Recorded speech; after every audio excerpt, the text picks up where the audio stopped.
Hey, it's your guide of light to help you through the night, bringing you intuitive messages or messages from my experience, hoping it will help you if you're on the same path. Um, I've been hearing for like the last couple days what you need to defeat a narcissist. And I've sat and kind of thought about what it took for me to get out of that connection.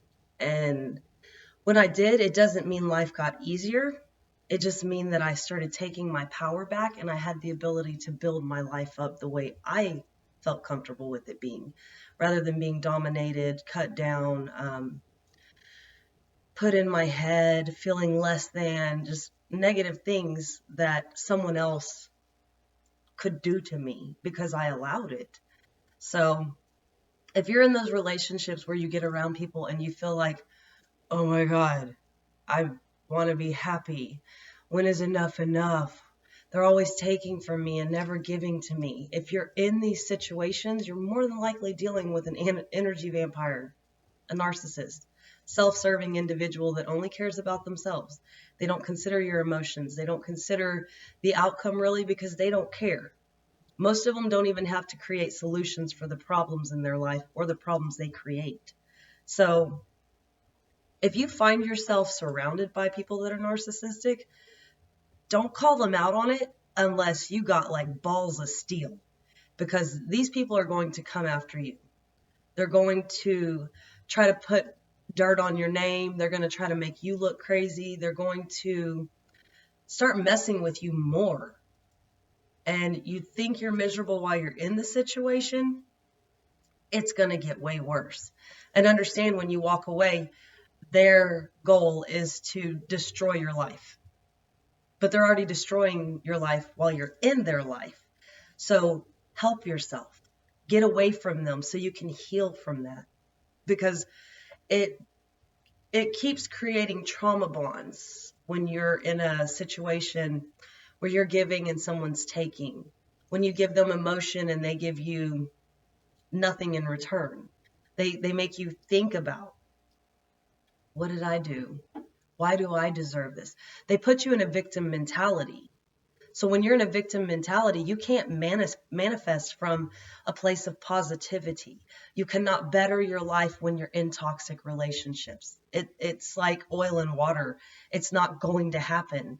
You have to remove yourself from the situation and tell yourself, I deserve more than this. So like I said, if you find yourself surrounded by people, don't call them out on it. Try to get out of the situation as fast as you can. Try to get away from them as fast as you can. And if you have to go into hiding, I had to do that. I had to even take my children at night from my parents' house because he was starting to stalk us, and convince my son, you're grown. You don't have to listen to your mama. My son was 12 at the time. And their dad was teaching him to talk back, to disrespect me, to try to tear me down. He was molding him to become who he was. And on the other side of it, I was trying to mold him to be more loving and nurturing. And it's funny because I see both sides in my children, and I always felt guilty. I didn't get them out fast enough. But I realized they were raised in the darkness with a loving light. So they actually see a little bit of balance in life at a very young age. Not all children go through this, and hopefully not all children have to go through this, because the ideal house situation is a loving environment where we nurture them and help them to grow and understand and be creative and helpful, and, the good sides of who we are. Understandably, we all have the dark side to us. They can't exist without the other, but you have to learn how to use it effectively. So if you get to a point that you feel courageous enough to stand up for yourself, be prepared, because I stood up for myself while still in the relationship, because I was being physically abused, and I don't fucking touch me again, and started having to assert myself. And this was to somebody that's 6'5" and I'm 5'1". And I'll tell you, when enough is enough, and when spirit comes to you and says, it's time to fight back, it's time to get your power back, it is time to stop accepting what you don't deserve, you're going to be forced to stand up for yourself. That was kind of a lesson I had to learn. Then that helped me realize the relationships I was allowing into my life. And I'm talking all across the board, not just romantic relationships. Because the more you notice, like if you see how your kids behave, even they can be narcissistic towards us, but they only are doing what they're taught. Doesn't mean you're teaching them this. The world is full of television, electronics, whatever it is. So there's always somebody that can affect your household, even without being in your household. I was very protective of what my children could watch. They didn't even know what TV was until they were teenagers. They had a VHS player and a collection of all the movies from 1990 and back. I mean, they loved Fiddler on the Roof and My Fair Lady and just the old classics. But it's on us to protect them. And when you can use them as a driving source to protect yourself, it makes it easier to stand up for yourself. Because I've noticed, even from my own experience, my kids could be used as a pawn to get me back in control. When I would start standing up a little taller and being more assertive, or you're not going to talk to me like that, and setting boundaries, that's when he would change his focus from me to them. And I'm like a mama bear. You don't fuck with my cubs, because I'll stand up. And I have gone to battle for those babies. And as guardians, we all should. But like I said, that person being in the narcissistic mentality knew, okay, I can't stop her. It doesn't matter if I hit her. It doesn't matter if I tell her she's fat, even though she's 95 pounds. It doesn't matter. I can't get in her head. I can't mess with her heart. I don't know how to take her out anymore. Oh, the kids. And the sad thing is, they don't care. The main driving goal for a narcissist is to be praised, to have full control, to really have no emotions because they don't want to be hurt. In their mind, they've been hurt, so they don't realize they're hurting you. I'm not excusing their behavior. I'm just explaining why their jacked up way of thinking is okay for them, because they don't care if everyone else has been through the same experience. The thing is, they hurt and they haven't healed. So be careful. Like I said, if you're going to call them out, you better have balls of steel. And you better be able to accept the fact that they're going to make you look crazy. I was fine with that. I was like, crazy? All right, crazy we are. I will be crazy. I don't fucking give a shit. I don't care who judges me, because I know who I am. I know what I stand for. I don't care. If you think I'm crazy because that person said so, bye. I don't need you in my life. I don't need to explain myself to you. I don't need to be accepted by you. And that's something you have to be okay with. If you want to better your life, more than likely you're already surrounded by a lot of toxic people, and you're going to have to cut ties. I told my friend the other day, my circle is so small it can fit on the head of a pin. And even then, that's limited. Like, I stand alone for the most part. And I'm fine with that, because I'm not alone. You have to embrace the fact that spirit is always with you. You're divine, whoever that is, God, Allah, whoever you feel comfort and loved by, they're with you at all times. And you have to embrace the fact that you don't have to have the human interaction. You don't have to Jones it with people. You don't have to act like you're better than everybody else. You don't have to hide what goes on in your daily life. It's better to do the opposite. Be open and honest, because then at least people understand when push comes to shove, why? To stay away from that person. To stay away from the one that's going to try to dramatize the whole situation, and now they're going to play the victim and you the villain.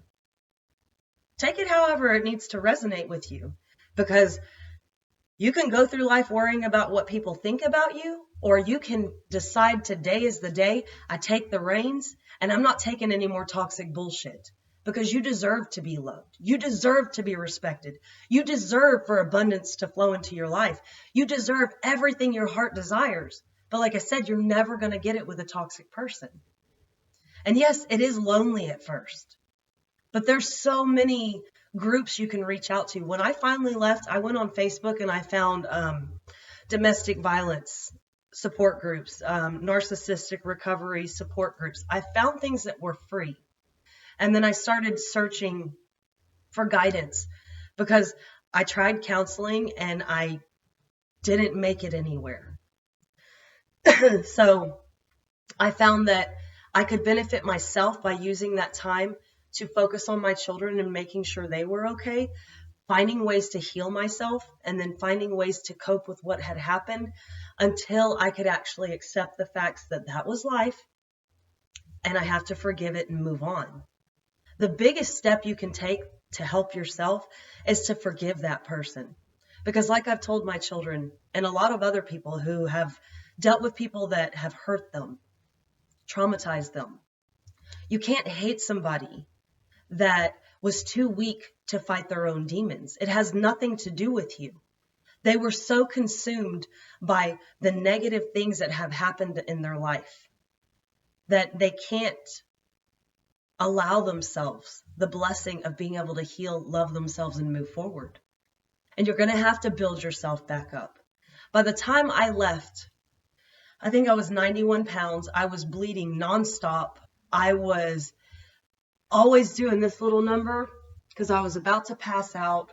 I had so much going on in my head. I hated myself. I couldn't forgive myself for allowing what had happened to my children. I was okay with the fact that it happened to me. I made the choice. But when it came to them, I felt so responsible that I was so fearful for so long that I didn't take the leap of faith. I didn't take the step. I didn't even realize that there was help being offered to me, that I was like, no, I'm good. I can do this on my own.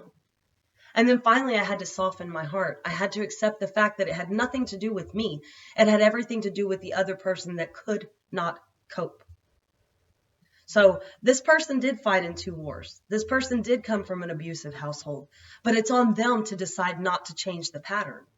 Because I even tell people that I know, they have dealt with very toxic parents. Just strive to not be that parent, because you can make the change.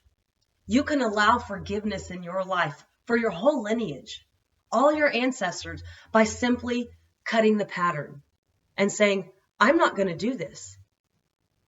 But you can't do it in such a way, like my father grew up in a very abusive household. He decided he wasn't doing that in our household. He was not physically abusive. But what he did was separate himself from the situation so much that he basically neglected us, is how it felt. So it was a different kind of trauma for us.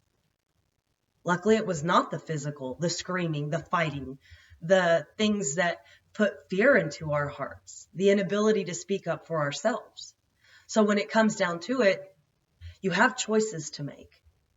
And if you are finding these toxic relationships, like I said, you're going to have to build yourself up enough to be okay with the fact that they're attacking you, because they're going to.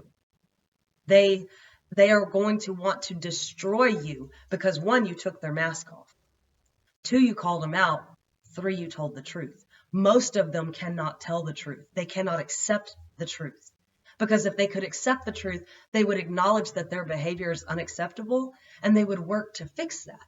But rather, they use their abusive past, the things that have happened to them, as excuses to continue to go through a toxic pattern and present pain to the rest of the world. They don't do it openly and honestly in front of people till they realize there's people on their side. And then you have narcissistic supporters. They excuse their behavior. It's a whole shabacle of crazy when you start seeing the truth for what it is. That there's a lot of people that are working on healing, and the more that they shine their light, the more they speak up, the more they try to empower and inspire others, the darkness comes eating at them. Why? Because it's always a battle between dark and light. Light's trying to always shine the truth on the darkness, and the darkness is always pushing back to shut the light off.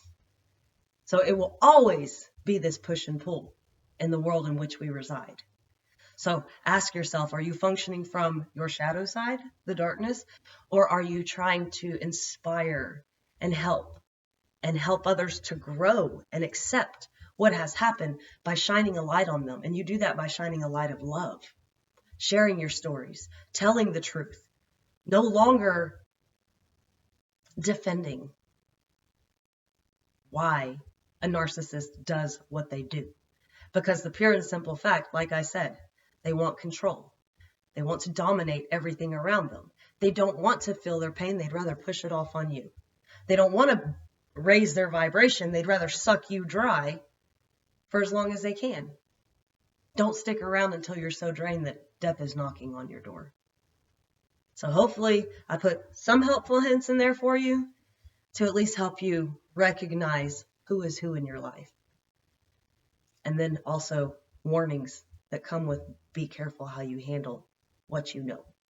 So I'm going to leave it on that note. Peace, love, and light. Bye-bye.